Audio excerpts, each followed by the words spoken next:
Hey guys, this is Uma and you're watching learn English with Uma Sharma. तो friends, आज के इस वीडियो में हम एक बहुत ही इम्पॉर्टेंट टॉपिक कवर करने वाले हैं उनके लिए जो कि फ्रेशर्स हैं, ग्रेजुएट या पोस्ट ग्रेजुएट हैं और किसी जॉब की तलाश में हैं जिसके लिए उनको इंटरव्यू फेस करना ही करना है। तो एवरीबडी नोज़ कि हमें गवर्नमेंट सेक्टर हो या फिर प्राइवेट सेक्टर हो, दोनों ही सेक्टर्स में अच्छे प्रोफेशन के लिए, अच्छे जॉब के लिए इंटरव्यू हमको फेस करना ही पड़ता है।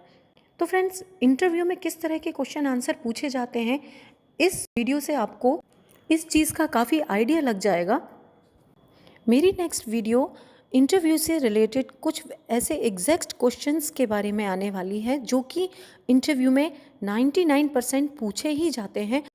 तो फ्रेंड्स, मेरे चैनल को अगर सब्सक्राइब ना किया हो तो सब्सक्राइब कर लीजिए, बेल आइकन को प्रेस करना ना भूलें ताकि आपको नई आने वाली प्रत्येक वीडियो की नोटिफिकेशंस मिलती रहे। फ्रेंड्स, बिल्कुल भी ये वीडियो स्किप ना करें, ओवरऑल वीडियो काफ़ी इंपॉर्टेंट होने वाली है। तो now friends, we start. First of all, जिस दिन आपको इंटरव्यू देने जाना है, आप ये कंफर्म कर लीजिए, श्योर हो जाइए कि आपका बायोडाटा या रेज्यूमे या सीवी, इन तीनों चीज़ों में से कोई एक तैयार है या नहीं। क्योंकि आप जैसे ही इंटरव्यू प्लेस पर पहुंचते हैं, वहां पर काउंटर पे आपको सीवी, बायोडाटा और रेज्यूमे सबमिट करना होता है। आपका ड्रेस कोड बहुत ही फॉर्मल और सिंपल होना चाहिए। और थर्ड जो मेन पॉइंट है फ्रेंड्स, वो है कि आपको you should be very confident.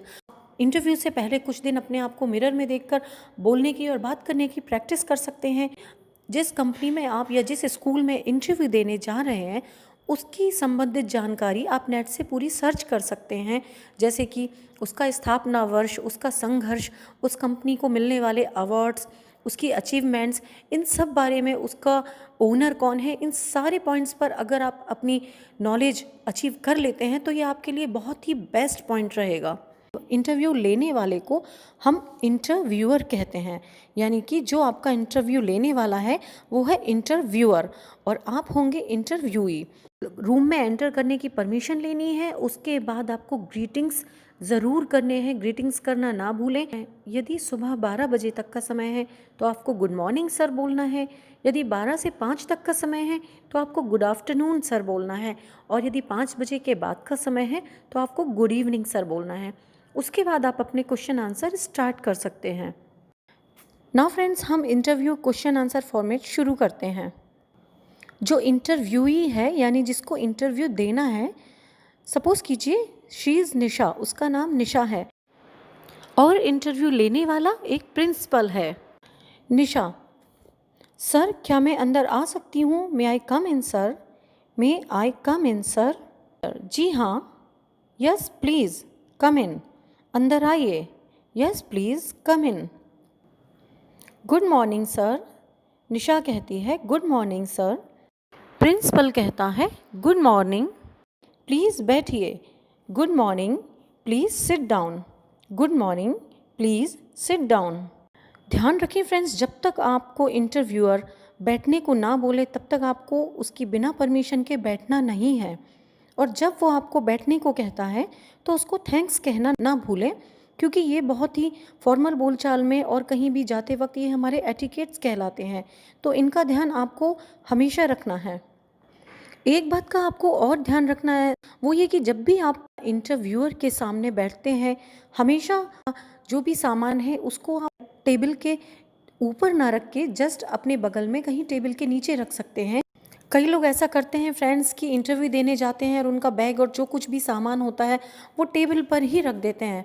तो ऐसा नहीं करना है आपको। ज़रूरी नहीं है कि हमेशा हर इंटरव्यू में इंटरव्यूअर हमेशा आपसे यही क्वेश्चन करे व्हाट इज़ योर नेम, क्योंकि ऑलरेडी उसके पास आपका रेज्यूमे है, आपका बायोडाटा है, आपका नाम उसको पता ही है।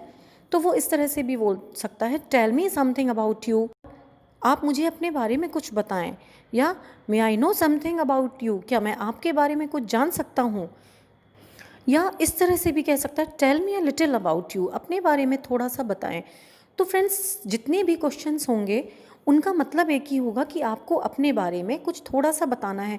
ये नहीं कि आपको बहुत लंबा शुरू हो जाना है, अपना फैमिली बैकग्राउंड, अपनी हॉबीज़ कुछ भी नहीं बताना है, बस थोड़ा सा लिटिल इंट्रोडक्शन देना है। अब इंटरव्यूअर आपसे पूछते हैं अच्छा व्हाट इज़ योर नेम, तो आप अपना सिर्फ नाम ही बताएंगे। My name is Nisha Singh, my name is Nisha Singh, मेरा नाम निशा सिंह है। नेक्स्ट क्वेश्चन उनका हो सकता है friends, what is your educational qualification. What is your educational qualification, या वो इस तरह से भी कह सकते हैं, what are your educational qualifications, आपकी शैक्षिक योग्यताएं क्या हैं।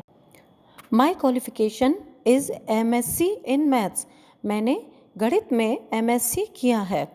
मैंने गणित में पोस्ट ग्रेजुएट किया है, या मैंने गणित में MSc किया है।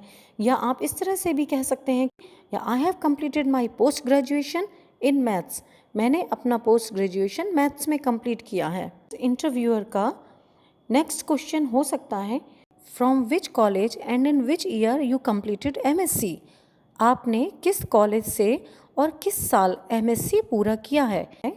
आपने किस कॉलेज से और किस साल में MSc पूरा किया है। Nisha, sir I have completed MSc from Gitanjali college Delhi in the year 2005। Nisha कहती है, मैंने गीतांजलि कॉलेज दिल्ली से सन 2005 में MSc किया है। अब प्रिंसिपल बोलता है, from which school have you passed out, आप किस स्कूल से पढ़ी हैं। From which school have you passed out, आप किस स्कूल से पढ़ी हैं। निशा रिप्लाई करती है, sir I am ex student of Saint Joseph's convent school Delhi. Sir मैं Saint Joseph convent school Delhi से पढ़ी हूँ। Sir I am ex student of Saint Joseph's convent school Delhi. Next question आपसे पूछा जा सकता है, what is your percentage in post graduation, आपका पोस्ट ग्रेजुएशन में क्या परसेंटेज है। What is your percentage in post graduation, या वो इस तरह से भी पूछ सकते हैं, what is your percentage in MSc, आपने MSc में कितने प्रतिशत अंक प्राप्त किए थे। तब निशा बोलती है, sir I had secured 95% marks in MSc, sir मैंने 95% अंक MSc में प्राप्त किए थे। अब प्रिंसिपल या इंटरव्यूअर थोड़ी सी एक सॉफ्ट स्माइल के साथ आपको एनकरेज करते हुए आपकी तारीफ भी कर सकते हैं, या फिर बिना कुछ कहे आगे भी बढ़ सकते हैं। नेक्स्ट क्वेश्चन प्रिंसिपल का या इंटरव्यूअर का हो सकता है, have you any other degree और diploma related to education field, क्या आपके पास शैक्षिक क्षेत्र से संबंधित कोई दूसरी डिग्री या डिप्लोमा है। Have you any other degree और diploma related to education field. Yes I have completed BEd, मैंने BEd भी किया है। तब निशा रिप्लाई करती है, yes sir I have also completed BEd, जी सर मैंने BEd भी किया है। I had secured 78% in BEd, और मैंने BEd में 78% अंक प्राप्त किए थे। And I had secured 78% marks in BEd। Next question आपसे किया जा सकता है, do you have any teaching experience, क्या आपको पढ़ाने का कोई अनुभव है। प्रिंसिपल या इंटरव्यूअर आपसे पूछ सकता है, do you have any teaching experience, क्या आपको पढ़ाने का कोई अनुभव है। निशा रिप्लाई करती है, I have been teaching class 10th and 12th at Saint John's School for last 3 years। मैं पिछले 3 सालों से सेंट जॉन्स स्कूल में क्लास 10वीं व 12वीं को पढ़ा रही हूँ। आपके इस आंसर पर आपसे नेक्स्ट क्वेश्चन ये भी पूछा जा सकता है, have you left that job, क्या आपने वहाँ नौकरी छोड़ दी है। Have you left that job. इस क्वेश्चंस पर याद रखें फ्रेंड्स कि आपको बिल्कुल भी नेगेटिव आंसर नहीं देना है। आप जहाँ पर भी जॉब कर रहे हो वहाँ पर आपके चाहे भले ही कोई मतभेद रहे हों, कोई प्रॉब्लम्स रही हों, लेकिन नए स्कूल में या नई कंपनी में आपको पुराने जॉब सेक्टर की कोई भी बुराई नहीं करनी है, कोई भी नेगेटिविटी क्रिएट नहीं करनी है। तो आप कह सकते हैं, no sir but I am looking for a change now. नहीं सर, पर अब मैं नौकरी बदलना चाहती हूँ। No sir but I am looking for a change now. अब वो आपसे कह सकते हैं, but why do you want to leave there, आप वहाँ क्यों छोड़ना चाहती हैं। तब निशा कहती है या रिप्लाई हो सकता है, वह जगह बहुत दूर है, इसके अलावा वेतन भी काफ़ी नहीं है। That place is very far, besides the salary is not enough. वह जगह बहुत दूर है, इसके अलावा वेतन भी काफ़ी नहीं है। That place is very far, besides the salary is not enough. इस आंसर पर वो आपसे पूछ सकते हैं, what is your present salary per month? आपका वहाँ वेतन कितना है? What is your present salary per month? तो निशा बोलती है, सर इट्स 7,000 पर मंथ। 7,000 प्रति महीने। निशा रिप्लाई करती है, सर 7,000 प्रति माह, यानी कि 7,000 per month. Next question principal आपसे ये भी कर सकते हैं, why do you want to teach in our school? आप हमारे स्कूल में क्यों पढ़ाना चाह रही हैं? Why do you want to teach in our school? आप हमारे स्कूल में क्यों पढ़ाना चाहती हैं? तब निशा रिप्लाई करती है, sir as this is one of the most prestigious school, so I want to teach in this school. Sir जैसा कि आपका स्कूल सबसे प्रतिष्ठित स्कूलों में से एक है, इसलिए मैं इस स्कूल में पढ़ाना चाहती हूँ। As this, जैसे कि as this is one of the most prestigious school, so I want to teach in this college. जैसा कि आपका स्कूल सबसे प्रतिष्ठित स्कूलों में से एक है, इसलिए मैं इस स्कूल में पढ़ाना चाहती हूँ। एक बहुत ही मोस्ट इम्पॉर्टेंट क्वेश्चन उनका ये भी हो सकता है फ्रेंड्स, इंटरव्यूअर्स का, कि why should we hire you? हम आपको क्यों चुने? Why should we hire you? तो आपका क्या रिप्लाई होना चाहिए फ्रेंड्स? आपको बहुत ही पॉजिटिव आंसर देना है। ये नहीं कि सर मुझे जॉब की नीड है और मैं बहुत नीडी हूँ और मेरी फैमिली की रिस्पॉन्सिबिलिटीज़ मेरे, ऐसा कुछ भी आंसर आपको नहीं देना है। आपको सिर्फ इतना कहना है कि sir well I can give my 100% for your school और I can give my best for your school. अगर आप में कुछ एक्स्ट्रा हुनर हैं, कुछ अतिरिक्त योग्यताएं हैं, जैसे कि डांसिंग, सिंगिंग, आप उनको बहुत पॉजिटिवली कि कॉन्फिडेंस के साथ अपनी योग्यताएं उनको बता सकते हैं। Besides teaching I can also contribute in extra curricular activities. Besides का जो यूज़ है फ्रेंड्स, वो हम अतिरिक्त के लिए करते हैं। सर टीचिंग के अलावा मैं अतिरिक्त पाठ्यक्रम गतिविधियों में भी योगदान दे सकती हूँ।